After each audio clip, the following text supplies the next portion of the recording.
بار از آقای گلشنی واقعا تشکر کنم. یعنی این محیطی که آماده کردن برای ما، من که خیلی غنیمت میدونم. انشالله که ما هم تونسته باشیم که سیستم خوب اجرا کنیم که رادیو هم به هر حال ضرر نکنه، بهره که هیچ ضرر نکنه، از اعتبار رادیو حالا زیادتر نشه، کم نکنه، حتما زیادتر. و من میخوام واقعا از شما تشکر کنم آقای گلشنی به خاطر این فرصتی که فراهم آوردید. من از اومدن کلاس اصلا یه روحیه دیگه پیدا کردم. خیلی ممنونم واقعا. مرسی که میام. منم میخوام ازتون تشکر کنم برای اینکه این 2 ساعت کاری من اجازه بدید. این برنامه لازم. مرسی.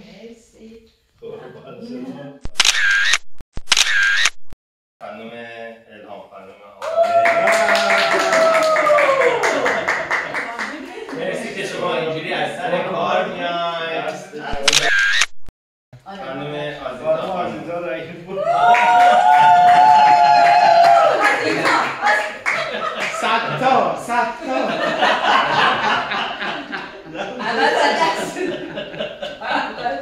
مرسی آقای گلشنی، واقعا جا داریم به تشکر کنم از آقای گلشنی برای اینکه اجازه دادن من ساعت کاری بزنم. آقای مرسی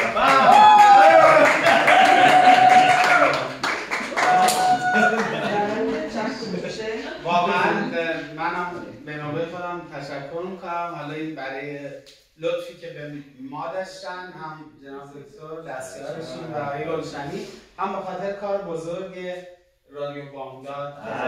خیلی ارزش. خب حالا یکی هم همه با هم دیگه همه با هم. مرسی.